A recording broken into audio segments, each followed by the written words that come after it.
Estamos en la antigua Grecia, vamos a entrar a la escuela pitagórica, queremos estudiar matemáticas. ¿Y qué es esto? ¿Por qué vamos a ver música? ¿Qué tiene que ver?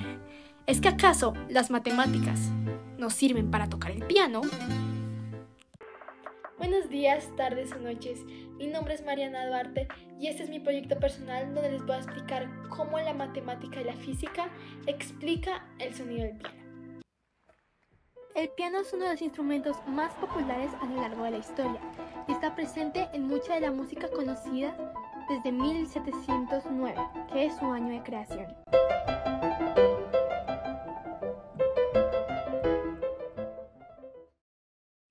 Sin embargo, ¿alguna vez se han preguntado por qué la música que oímos suena bien? ¿Qué es lo que hace al piano tener un sonido tan característico que lo diferencia de, por ejemplo, un violín?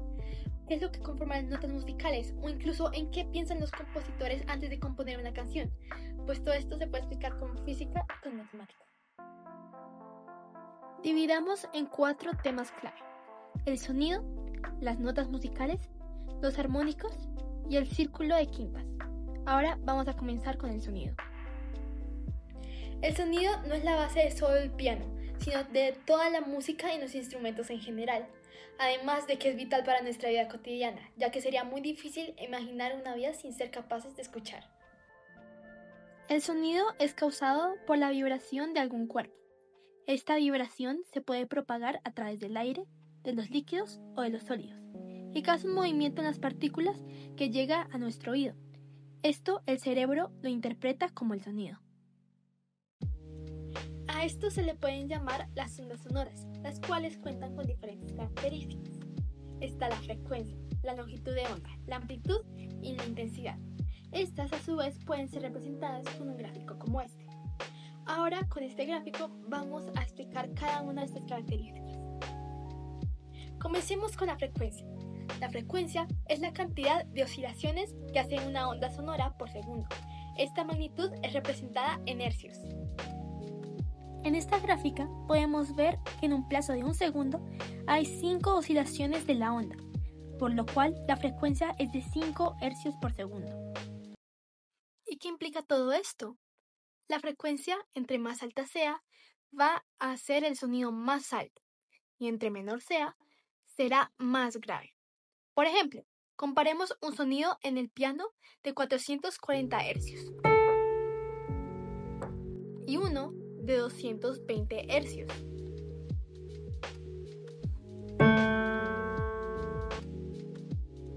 A su vez, la frecuencia también afecta la longitud de onda, que es este segmento de aquí, por lo que si la frecuencia aumenta, la longitud de onda disminuirá, y pasa lo mismo de manera contraria.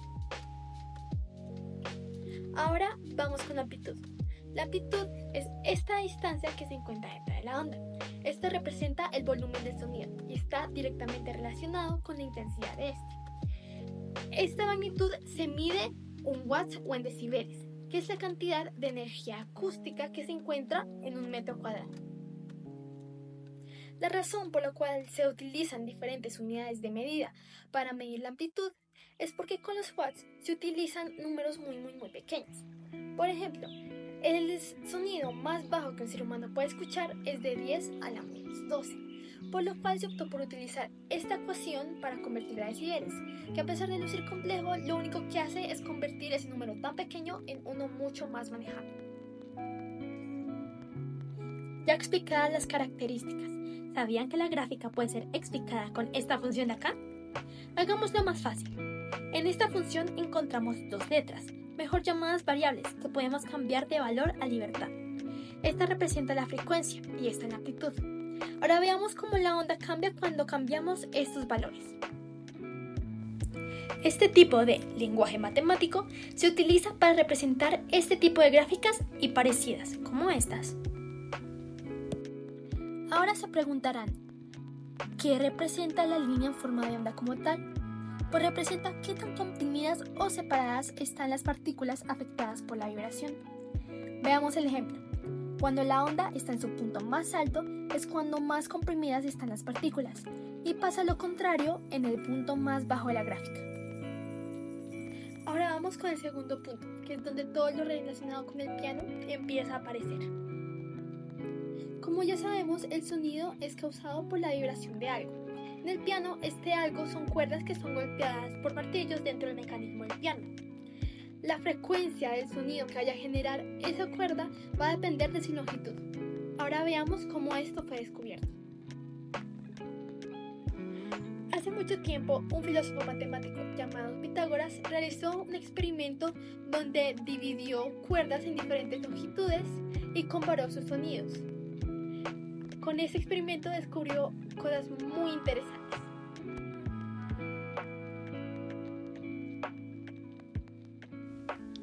Cuando divides a la mitad de una cuerda, te va a salir un sonido casi idéntico, con la diferencia de ser más agudo. Esto en la música se le llama una octava, y es como tocar un do y luego el do más arriba. Algo muy similar pasa cuando divides una cuerda en 2/3. Aparece un sonido que no es tan parecido al de una octava, pero sigue sonando bien. A este, en cambio, se le llama una quinta, y es como tocar un do con un sol.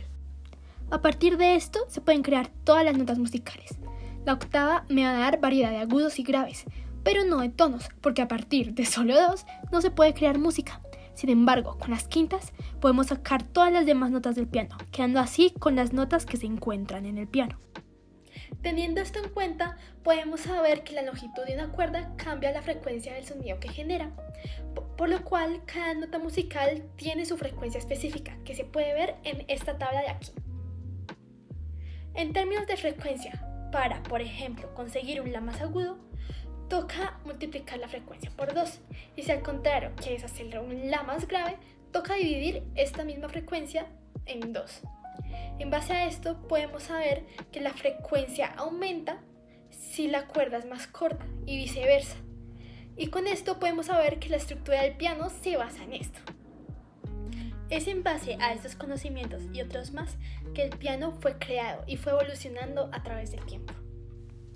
Este video me permitió poder entender más a fondo al piano como un instrumento, cómo fue creado a partir de esta teoría del sonido y con base a esto cómo se pudo crear el instrumento tal y como lo conocemos. Ahora vamos con nuestro tercer tema, los armónicos. Ya sabemos cómo la matemática explica el sonido como tal, pero ahora tenemos que explicar cómo la física explica el sonido particular del piano. Las cuerdas tienen su propia física dentro de ellas. Esto es porque su manera de vibrar no es como la del sonido, que es una onda que recorre el espacio hasta llegar al oído, sino que tiene una complejidad diferente. La vibración de las cuerdas, al contrario de las ondas sonoras, no cuentan con la libertad de estas. Esto porque las cuerdas deben estar sujetas en ambos extremos para que creen un sonido. En la teoría, la frecuencia del sonido que causa una cuerda va a depender de su material, de su tensión y especialmente de su longitud. Esto porque en teoría la cuerda debería vibrar en toda su longitud. Sin embargo, en la realidad esto no es tan así. Las cuerdas tienen diferentes formas de vibrar, además del ejemplo anterior. A esta forma de vibrar se le llama el armónico fundamental. Además de este, la cuerda puede vibrar en mitades, tercios, en cuartos y así sucesivamente. Y a estas vibraciones se les llama segundo, tercer, cuarto armónico y así. Una cuerda de un piano, y en sí de todos los instrumentos de cuerda en general, vibran mezclando estos armónicos en diferentes proporciones, y estas proporciones como tal son las que definen el timbre. El timbre se trata del sonido particular de cada cosa. Es la diferencia sonora que nos hace diferenciar entre un La de 440 Hz de un violín del de un piano. Ya hemos respondido casi todas las preguntas planteadas al principio del video. Sin embargo, falta una, que se responderá en este último tema, el círculo de quintas. El círculo de quintas es para la música lo que es el círculo cromático para el arte. Es una base teórica sumamente importante que tiene un montón de información, además de que tiene base en los temas que hemos visto anteriormente. El círculo de quintas es creado a partir de la quinta de cada nota a partir de Do, siendo Sol la quinta de Do, Re la de Sol, La de Re, y así se va creando la parte externa del círculo hasta regresar a Do de nuevo. A partir de esta parte del video es necesario poner mucha atención, ya que vamos a dar mucha información. Así que comencemos primero con las tonalidades. Las tonalidades son un conjunto de 7 notas en las que se basan todas las canciones que existen. Estas pueden ser mayores, que son más alegres, y menores, que son más tristes. Las tonalidades mayores son esta parte externa del círculo, mientras que las menores son esta parte interna. Para sacar el círculo interno, toca buscar la relativa menor, que es 3 notas abajo. Por ejemplo, la relativa menor de Do es La, y así se hace con todas las notas externas del círculo hasta completarlo.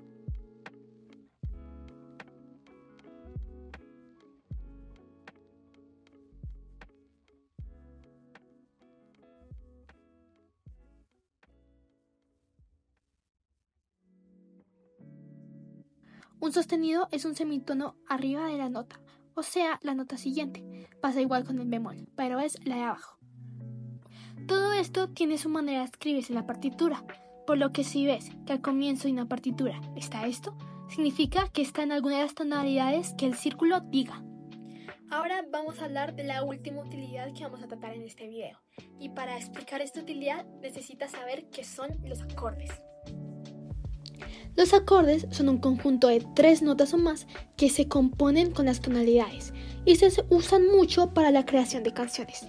También se dividen en mayores y menores y usualmente se crean utilizando la primera, tercera y quinta nota de una tonalidad.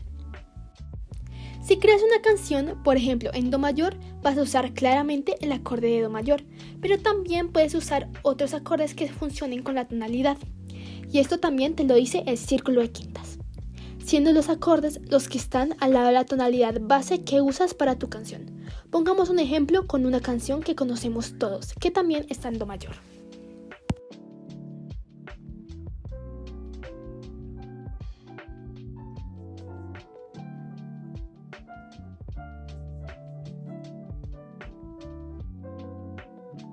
La de quintas tiene muchas más funciones, pero son mucho más complejas, y las que tratamos en este video son las básicas para introducirse muy bien a este tema.